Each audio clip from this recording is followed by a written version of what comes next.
guys, good morning and hello, kumusta po ang bawat isa? Today we are going to talk about detachment versus, ang gulo ng ulo, detachment versus to attach. Okay, di ba ang ganda? So this is something that we are always struggle with in our everyday life. May it be in our relationship, in our friendship, or even in our goals in life. So yeah, being too attached often means we are holding so tightly and we end up depending on someone or something for our own happiness. And the problem is that when that person or that thing is already gone, pag tinanggal yan sa'yo, yung taong yun, yung bagay na yun sa buhay mo, nawawala tayo. We feel lost. We even feel broken. Why? Because ginawa nating mundo yung mga taong yon, yung mga bagay na yon. We let them evolve in our life. Kaya minsan pagka nawala yung mga bagay na yon, parang half of our life din is nawala. Alam mo yun? And detachment, on the other hand, doesn't always mean you stop caring or we stop loving. Detachment is simply freedom.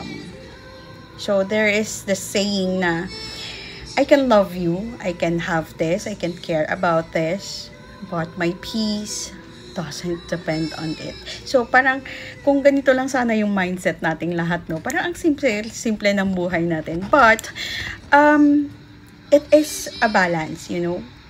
We can be present, we can love deeply, but we can still keep our sense of self intact. Kasi that is the most important thing. We have to think about our own self. You know, so there are some takeaway that we can ponder with this topic. Attachment can sometimes chain us. Totoo yan. Pagka na-attach tayo ng sobra-sobra sa isang tao or sa isang bagay, natatali tayo dun eh. You know? Na pagdating na nung time na kailangan mong bumitaw, hindi tayo makabitaw-bitaw. Kasi nga, naitali na natin yung selves natin sa kanila. You know? And while healthy detachment can set you free. So, you only have two options. So, either you attach yourself too much to that person or choice mo, i-detach yung sarili mo. So, which one do you want to go? So, parang you have two paths. You created two paths. This path is going to attach yourself to the person. And the other side, the other path is the detachment. So, choice mo yon. Ikaw ang bahala kung ano yung gusto mong mangyari sa life mo. But, learning to hold people and things with an open hands, yun ang importante. We have to hold people and things with an open hand. What do you mean by this? I will give you a short illustration. This is actually from one of my close friend. Kasi, nabanggit niya sa akin to.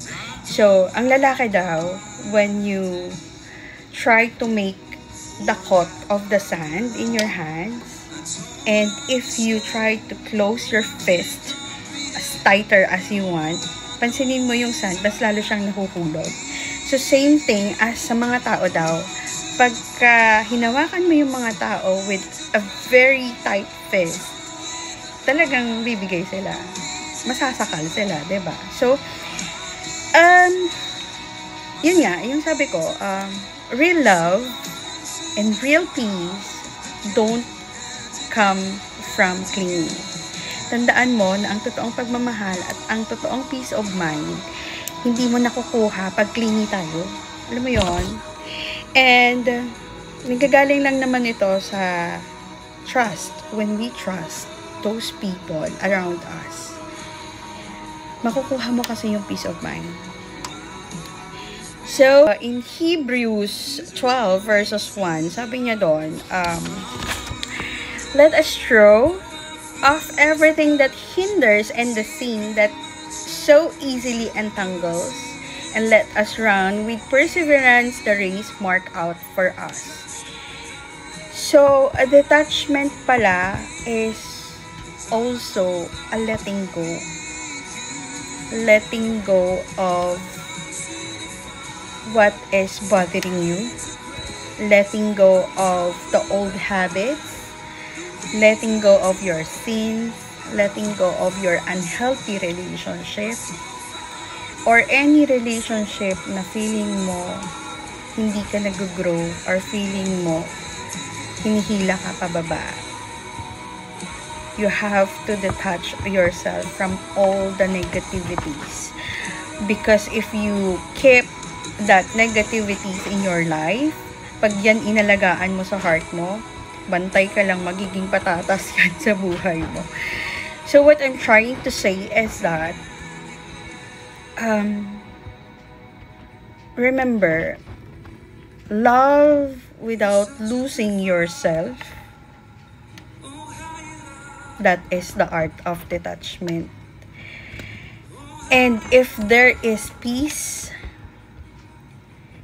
na nanggagaling sa Lord, ibig sabihin, that thing or that relationship or that whatever you call it is from the Lord. Kasi tandaan mo, pag galing sa Panginoon, meron tayong peace of mind. Meron tayong peace sa heart. We don't worry about anything. And, yeah, I guess that's it. I hope that we make our decision correct. Like I've said again, it's still our decision kung ano yung i-choose natin sa life natin. But again, always ask wisdom from the Lord. Pray. Pray and keep asking the Lord kung ano ba yung mas maganda mong gawin. Because pag may guidance ng Lord, you will never go wrong. Diba? Yun lang. Have a great day. God bless everyone.